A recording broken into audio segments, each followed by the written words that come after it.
ہے وہ کس نظر سے دیکھا؟ کیا ایک دوست کی نظر سے دیکھا، ایک اسٹریٹجک پارٹنر کی نظر سے دیکھا، یا صرف ایک استعمال ہونے والی چیز کی نظر سے دیکھا؟ آپ کو پتا ہے کیا چیز استعمال کی جاتی ہے؟ اور سب سے زیادہ ذلیل ہونے والی بات کیا ہے کہ یہ الفاظ کسی پاکستانی جرنلسٹ نے نہیں، کسی انڈین اینالسٹ نے نہیں، بلکہ واشنگٹن کے senior American analyst Michael Rubin نے بولے ہیں۔ کتنی بڑی بےزتی کی بات ہے، پاکستان کے اوپر قابض جو مافیا ہے، ٹرمپ کی گودی میں بیٹھ کے فیورٹ فیلڈ مارشل کی کہانیاں کرتے ہیں یہ لوگ، اس کو اتنا زیادہ پروموٹ کرتے ہیں۔ اس کے بارے میں پاکستان کو انہوں نے کہا، مائیکل روبل نے، کہ پاکستان کو ایک ایسی ریاست قرار دیا جو امریکہ کے لیے صرف استعمال کر کے پھینک دینے والی چیز ہے، اور ایک صرف ٹول ہے، اوزار ہے، اور عاصم منیر اس کھیل کا دلال ہے۔ یہ انہوں نے بات کی یار، مجھے سمجھ نہیں آتی کہ آپ مائیکل روبن کو، انہوں نے جو الفاظ استعمال کیا آپ کے سامنے ہیں، کچھ کرنے جوگے بھی نہیں ہے۔ انہوں نے کہا واشنگٹن کے جو نقطہ نظر سے پاکستان جو ہے وہ ایک ایسی عورت ہے جس سے شادی نہیں کی جا سکتی، بلکہ وہ ایک ایسی فاحشہ ہے، طوائف ہے، رنڈی ہے، جس کا استعمال کر کے اس کو پھر پھینک دیا جاتا ہے۔ اور عاصم منیر جو ہے وہ اس فاحشہ کا یا طوائف کا یا رنڈی کا دلال ہے۔ یہ ان کے الفاظ ہیں، میں نہیں بول رہا، انگریزی میں انہوں نے یہی لکھا ہوا آپ کو نظر آ رہا ہے، ٹھیک ہے۔ انہوں نے کہا ہے کہ ٹرمپ کی جو ٹرم ہے وہ ختم ہونے کی طرف اب شروع ہو گئی ہے، اور جو بھی اگلا صدر آئے گا، چاہے وہ ریپبلکن ہو یا ڈیموکریٹ ہو، وہ سب سے زیادہ چانس یہ ہے کہ پاکستان کے ایشو کے اوپر یہ واضح ہے امریکہ کے اندر کہ پاکستان پہ اعتبار نہیں کیا جا سکتا، اور نہ ہی ٹرمپ کوئی بھی وعدہ اس وقت کر رہا ہے جو عاصم منیر سے، اس کو پورا کرنے کے لیے کسی طور بھی جو ہے کوئی بھی صدر راضی ہوگا، یا صدر کیا امریکی establishment does not feel obligated کہ وہ یہ تمام کی تمام جو ہے اس کو پورا کرے، کسی بھی کمٹمنٹ کو جو صدر ٹرمپ نے کی۔ اور اس کے اوپر انہوں نے آرٹیکل لکھا کہ Pakistan think it's playing Trump, the opposite may be true. Trump کو یہ پھدو نہیں لگا رہے، ٹرمپ ان کو پھدو لگا رہا ہے۔ یہ یہاں پہ جو ہے وہ تصویر آپ کے سامنے ہے، اور یہ آرٹیکل مائیکل روبن کا آپ کے سامنے ہے۔ عزیزان، یہ صرف ایک آرٹیکل نہیں ہے، پلیز یہ سمجھ لیجئے گا، یہ پاکستان کی اسٹیبلشمنٹ کو کے منہ کے اوپر، پاکستان کی فوج کے منہ کے اوپر، پاکستان کی فارم 47 سرکار کے منہ کے اوپر ایک زناٹے دار تھپڑ ہے، کسی کو کوئی شک نہ ہو، ٹھیک ہے۔ پبلکلی اویلیبل ہے، دیکھ لیجئے گا، تمام ایکس پروفائل کے اوپر موجود ہے۔ یہ الفاظ جو انہوں نے استعمال کیے یہ پورے ملک کے لیے استعمال نہیں ہونے چاہیے تھے، پورے پاکستان کے لیے استعمال نہیں ہونے چاہیے تھے۔ مائیکل روبن نے یہ بہت جو ہے وہ میرے خیال میں زیادتی کی ہے، یہ گھٹیا بات چیت ہے کہ آپ پورے ملک کے بارے میں الفاظ استعمال کریں، لیکن جب ملک کو اغوا کر کے طوائفوں کے کوٹھے کی طرح استعمال کیا جا رہا ہو، ہیرا منڈی بنا دیا گیا ہو، تو پھر ظاہری بات ہے کہ لوگ اس طرح کی باتیں کرتے ہیں، اور آپ کی مجبوری بن جاتی ہے سننا، لیکن دل تو دکھتا ہے، تب ظاہری بات ہے کہ آپ کے ملک کے بارے میں اس طرح کی بات چیت کی جا رہی ہے۔ مائیکل روبن نے اپنے آرٹیکل میں یہ کہتا ہے کہ پاکستان کی جو فوجی اسٹیبلشمنٹ، ملٹری اسٹیبلشمنٹ ہے، وہ سمجھ رہی ہے کہ وہ ڈونلڈ ٹرمپ کے ساتھ گیم کر رہی ہے، مینیپولیٹ کر رہی ہے، اس کو پھدو فکس کر رہی ہے، لیکن اصل میں امریکہ پاکستان کو پھر سے زور پھر سے کے اوپر ہے، پھر سے استعمال کر رہا ہے۔ مائیکل روبن کہتا ہے کہ جو امریکہ کو افغانستان میں کام ہوتا ہے، جب بھی امریکہ کو افغانستان کو پریشر ڈالنا ہوتا ہے، جب بھی انڈیا کو کے اندر ڈالنا ہوتا ہے، جب بھی ریجن میں ان کو ایک اپنا دلال چاہیے ہوتا ہے، یا میڈیٹر جس کو یہ پیس میکر بول رہے ہیں وہ چاہیے ہوتا ہے، تب واشنگٹن اسلام آباد کو گلے لگاتا ہے۔ لیکن جیسے ہی کام ختم ہو جاتا ہے، رات گئی بات گئی، جیسے کام ختم ہو جاتا ہے، امریکہ پاکستان کو ٹیشو پیپر کی طرح استعمال کر کے پھینک دیتا ہے، اور تاریخ اس بات کی گواہ ہے۔ یہ میں نہیں کہہ رہا، یہ آرٹیکل میں مائیکل روبن صاحب جو پالیسی ایڈوائزر ہیں، گوری چمڑی کو تو ویسے بھی باپ سمجھا جاتا ہے پاکستان کے اندر بھی، ہندوستان کے اندر بھی، لیکن ہندوستان والے پھر بھی جو ہے وہ کلونیل مائنڈ سیٹ سے آگے نکل گئے ہیں، لیکن یہاں پہ تو سمجھا جاتا ہے۔ تو یہ وہ فرما رہے ہیں، جس طرح کے الفاظ وہ لکھ رہے ہیں وہ بھی آپ کے سامنے ہے، آرٹیکل بھی یہاں پہ موجود ہے۔ آپ کو شرم تو بہرحال جی ایچ کیو کے اندر، شرم تو وہ کہتے ہیں فوج کے اندر کہتے ہیں جس نے کی شرم اس کے پھوٹے کرم، شرم نہیں کرنی بالکل ہے۔ بے شرمی کی حد پار کر جو جرنیل بننا ہے، بس باس کی بات ماننی ہے. اسی وجہ سے اس وقت پورے ملک کا یہ حال ہو رہا ہے. آپ دیکھو ہسٹوریکل پرسپیکٹو کے اوپر آپ اگر آؤ، 1950s کے اندر امریکہ نے پاکستان کو کولڈ وار کے اندر استعمال کیا. 1980s میں سوویت یونین کے خلاف جہاد کے لیے پاکستان کو یوز کیا گیا، افغانستان کو بھی یوز کیا گیا، اور اس کا فائدہ جو ہے وہ صرف ضیاء الحق کے دور کا جرنیلوں کو ہوا. پاکستان کو تو کلاشنکوف کلچر، ہیروین کلچر ہی ملا نا. جرنیلوں کو اس کا فائدہ ہوا، ان کے بچے آج دن تک وہی ڈالر بیچ کے کھا رہے ہیں. ٹھیک ہے. 2001 کے اندر وار آن ٹیرر کے اوپر بھی پاکستان کو ایک دفعہ پھر استعمال کیا گیا، اپنے ہی پاکستانیوں کے خلاف ان کو استعمال کیا گیا. لیکن ہر دفعہ کیا ہوا؟ پاکستان کے اوپر سینکشنز لگی، پاکستان کو یہ کہتے ہیں جی دھوکہ دیا گیا، اور پاکستان کو انٹرنیشنل آئسولیشن ملی اس کے بعد، اور ذلیل کر کے سائٹ کے اوپر پھینک دیا گیا. اور سب سے بڑی جو ٹریجڈی ہے وہ یہ ہے کہ پاکستانی عوام کو ہر دفعہ اسٹریٹجک وکٹری کا لالی پاپ دیا جاتا ہے. منیر مستری کو پیس میکر سامنے بنا کے لالی پاپ دیا جا رہا ہے، اور پاکستان کے بڑے پڑھے لکھے لوگ وہ بھی دلالی کر رہے ہیں اس منیر مستری کی، اور آرمی چیف اس کو بنایا ہوا ہے یزید وقت کو. اور جناب کہہ رہے ہیں کہ اسٹریٹجک پیس میکر بڑی عزت بن گئی آپ کی ملک کے اندر. کیا عزت ملی ہے؟ یہ حقیقت ہے جو امریکن اینالسٹ یہاں پہ لکھ رہے ہیں اور چھاپ رہے ہیں.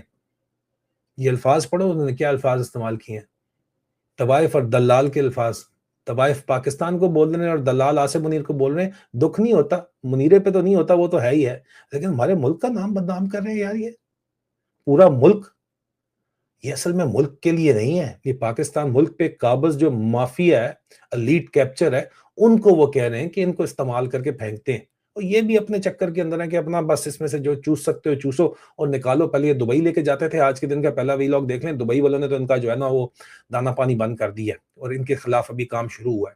باقی دنیا میں بھی ان کے خلاف جو ہے وہ کام شروع ہوگا. واپس آرٹیکل کے اوپر آئے. مائیکل روبن کہتا ہے کہ پاکستان کی اسٹیبلشمنٹ کو لگتا ہے کہ وہ ٹرمپ سے ملٹری ٹیکنالوجی لے لیں گے. یہ لگ رہا ہے ان کو، لگتا ہے ان کو یہ ہے. کشمیر کے اندر وہ جو ہے وہ ٹرمپ کو کہیں گے کہ آپ سالس بن جائیں، آ کے مسئلہ حل کرا دیں، اور انڈیا کو وہ ڈپلومیٹکلی آئسولیٹ کر دیں گے. ان کو یہ لگتا ہے. یہ مائیکل روبن لکھتا ہے اپنے آرٹیکل میں. لیکن واشنگٹن میں ریالٹی گراؤنڈ کے اوپر واشنگٹن سے بیٹھ کے مائیکل روبن بتا رہا ہے کہ بھائی وہاں سسٹم کچھ اور ہے. پاکستان کے پے رول کے اوپر جو کچھ مسلی بیٹھے ہوئے ہیں، معذرت چاہتا ہوں، کچھ لوگ بیٹھے ہوئے ہیں جن کو پاکستانی شاید سمجھتے ہیں کہ جی وہ بہت بڑے اینالسٹ ہیں، وہ کسی کیڑے اسٹریٹجک انسٹیٹیوٹ میں بیٹھے ہوئے ہیں.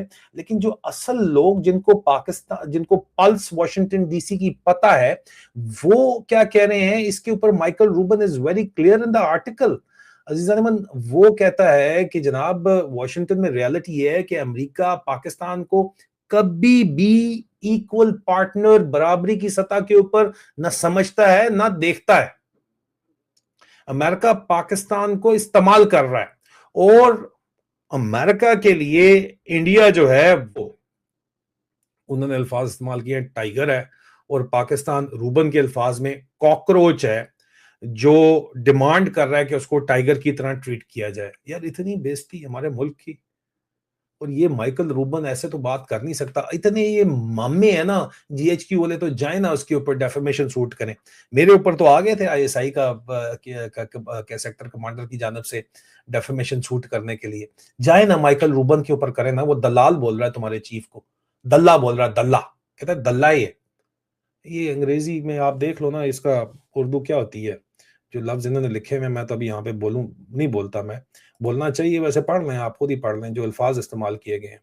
آپ بتائیں وہ تمہارے ملک کو طوائف بول رہا ہے. وہ تو چلو ہوگا دلہ صحیح کہتا ہوگا، اگر کہتا ہے تو مان لیتے ہیں.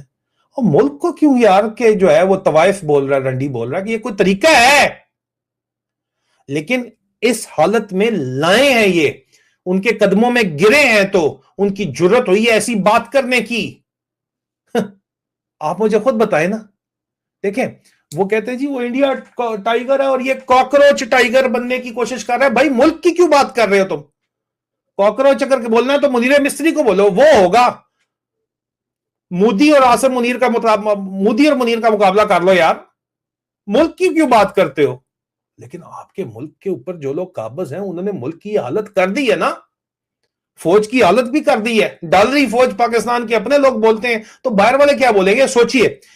یہ وہ امیج ہے جو پاکستانی اسٹیبلشمنٹ نے دنیا میں پاکستان کا بنایا ہے. یہ اصل امیج ہے. نہ ڈیموکریسی ہے پاکستان میں, کوئی جمہوریت نہیں ہے, نہ پاکستان میں کوئی معاشی ترقی ہو رہی ہے, اکنامک گروتھ ہو رہی ہے. اسی مارکا حق کر لیا, مشوق اعظم جڑی ہے اتھے وہ ہیرا منڈی 2.0 جناب پٹاخے پھاڑ رہے ہیں اور بتا رہے ہیں اسی مارکا حق بنیان مرصوص کر لیا. حقیقت یہاں پہ یہ جو نظر آ رہی ہے, کوئی بھی سائنٹیفک لیڈرشپ آپ کی نہیں ہے جس کے اوپر فخر کیا جا سکے. صرف پراکسی وارفیئر آپ لوگ کر رہے ہیں, اس کے اوپر بھی میں سٹوری لے کے آ رہا ہوں. ٹی ٹی پی یہ بتاتے ہیں نا افغانستان سے چلائی جا رہی ہے. میں آپ کو بنگلہ دیش کے لنک کھول کے بتاتا ہوں, پاکستان کے اندر بیٹھے ہوئے ہیں, بنگلہ دیش سے میں کیا سسٹم چل رہا ہے یہاں پہ, جو ان کے ساتھ کیا لنک ہے, جس کے اوپر ایسا ہی کہتا ہے کہ ہم نے بنگلہ دیش میں رجیم چینج کروائی ہے چائنا کے ساتھ مل کے. میں بتاتا ہوں آپ کو, پراکسی وار یہ صرف کر رہے ہیں یہاں پہ. آئی ایس کے جو امریکہ کی پالیسی آئی ہے اس کے مطابق بھی پاکستان کے اندر اس کی لیڈرشپ موجود ہے. پراکسی وار, جماعت الدعوہ, لشکر طیبہ, پراکسی واریں کرا لو, اس کے اوپر دہشت گردی کے الزامات لگوا لو اپنے اوپر, ڈبل گیمیں کروا لو, ٹھیک ہے, ٹوٹل ڈبل گیمیں. اور رینٹڈ جیو پالیٹکس, یہ کرائے کے فوجیاں, ڈالر کے فوجی کا جو کانسیپٹ ہے انہوں نے تو بنایا ہے. سب سے زیادہ دکھ کی بات کیا ہے؟ سب سے زیادہ دکھ کی بات یہ ہے کہ یہ جو ذلالت ہو رہی ہے, ہمیں ذلیل ملک کو کیا جا رہا ہے, یہ صرف جرنلز کی وجہ سے نہیں ہو رہی. اس کا ان کے ساتھ جو ڈاکو ڈفر الائنس ہے پورا اس کی وجہ سے ہو رہی ہے, لیکن کنٹرول تو جرنلز کے پاس ہے. لیکن سب سے بڑی جو تکلیف دہ بات ہے وہ یہ ہے کہ اس کا بوجھ 25 کروڑ پاکستانی اٹھا رہے ہیں یار, پورے پاکستان کو بدنام کر رہے ہیں. وہ پاسپورٹ پر انسلٹ ہو رہی ہے تو وہ ہماری ہوتی ہے, پاکستانیوں کی ہوتی ہے.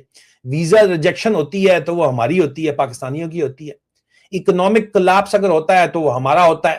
لیکن ایلیٹ جو قبضہ کر کے بیٹھی ہوئی ہے ان کو کیا پرواہ ہے بھائی؟ جنرلز اور ان کے ساتھ جو ایلیٹ ہیں ان کے بچے لندن اور امریکہ کے اندر لگژری لائف جیتے ہیں, کوئی کسی قسم کی کوئی پرواہ نہیں ہے.